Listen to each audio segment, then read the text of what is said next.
Good evening everyone. As we have already read part first of first chapter, that is our environment. So today we will be reading about its part second. So let's start.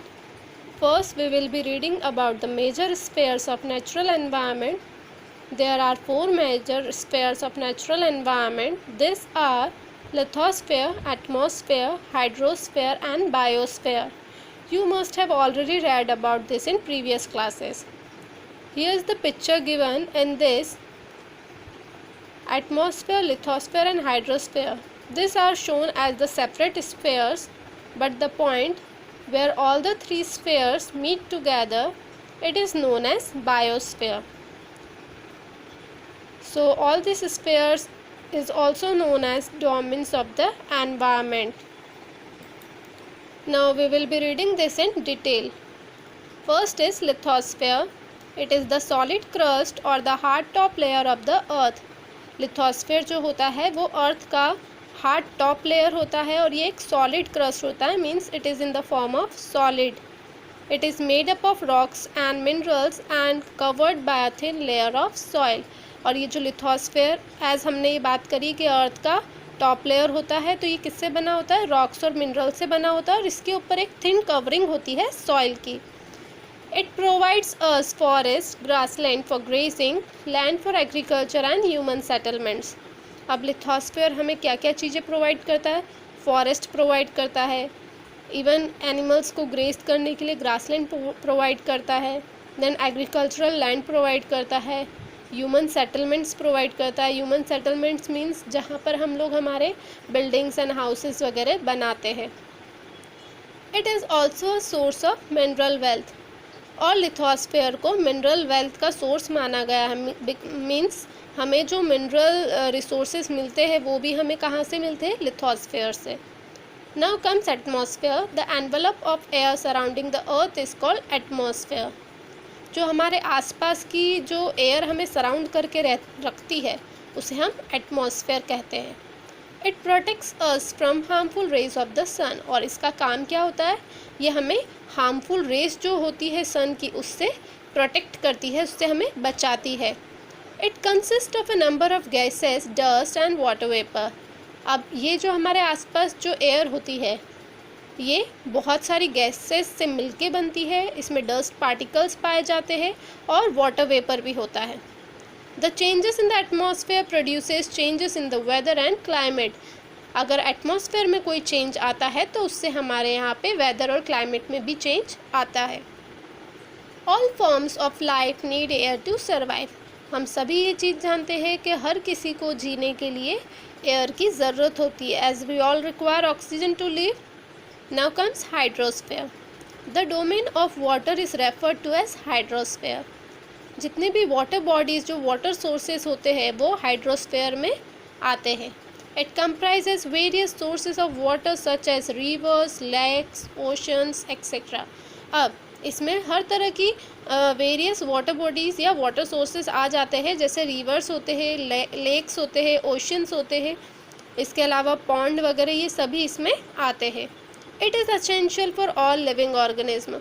और ये हर living organism के लिए बहुत ही essential होता है, बहुत ही ज़रूरी होता है, because without water we can not survive. Now comes biosphere. Plant and animal kingdom together make biosphere. Plants और एनिमल्स दोनों मिलकर बायोस्फेयर को बनाते हैं. It is a narrow zone of the earth where land, water and air interact with each other to support life. मैं आप लोगों को ऑलरेडी अभी उस डायग्राम में बता चुकी हूँ कि जहाँ पर लिथोस्फेयर, एटमॉस्फेयर और हाइड्रोस्फेयर मिलते हैं उस पॉइंट को हम बायोस्फेयर कहते हैं. और यहाँ पर आपको बता रखा है नैरो जोन मतलब एक पॉइंट जहाँ पर land means lithosphere, water means hydrosphere and air means atmosphere, ये तीनों इंटरेक्ट हो रहे हैं लाइफ को सपोर्ट करने के लिए, तो इसे हम बायोस्फेयर कहते हैं. Now we will be reading about biodiversity. Biodiversity means biological diversity. The wide range of all living organisms on the earth. Okay, biodiversity का मीनिंग होता है जितने भी लिविंग ऑर्गेनिज्म अर्थ पे है उनकी डिफरेंट वेराइटीज़ जो हमें देखने को मिलती है उसे हम बायोडाइवर्सिटी कहते हैं. More than 1000 varieties of mangoes are found in India. यहाँ पर आपको मैंगो का एग्जाम्पल दे रखा है कि हमारे इंडिया में 1000 से भी ज़्यादा वेराइटीज़ के मैंगो पाए जाते हैं। Thousands of varieties of rice were grown in the recent past. Even हमारे यहाँ पे 1000 से ज़्यादा वेराइटीज़ के राइस भी कल्टीवेट किए जाते हैं। India alone has 4700 species of plants and 89,451 species of animals. अगर हम सिर्फ इंडिया की बात करें तो इंडिया में प्लांट्स की वेराइटीज़ जो है वो है 4700 और एनिमल्स की जो है वो है 89,451। It is one of the 10 mega diversities centres in the world. और इंडिया को किस में काउंट किया जाता है? जो 10 सेंटर्स है वर्ल्ड में मेगा डाइवर्सिटीज़ के नाम से जो जाने जाते हैं, मीन्स जहाँ पर वैरायटीज़ एनिमल्स और प्लांट्स की वैरायटीज़ बहुत ज़्यादा क्वांटिटी में पाई जाती है, उसमें इंडिया का भी नाम टॉप 10 में आता है। Now we will be reading about ecosystem. It is a system formed by the interaction of all living organisms with each other and with the natural environment. अब इकोसिस्टम कैसे बनता है? सभी लिविंग ऑर्गेनिज्म एक दूसरे के साथ इंटरेक्ट करते हैं और उसी के साथ नेचुरल एनवायरनमेंट के साथ भी इंटरेक्ट करते हैं, तो ये मिलके बनाता है ecosystem. All living organisms are interlinked by transfer of energy and material. और हर एक लिविंग ऑर्गेनिज्म एक दूसरे से इंटरलिंक्ड होता है, एक दूसरे पे डिपेंडेंट होता है, because they are transferring energy and material from one another. Now let's see, herbivores get energy by eating plants.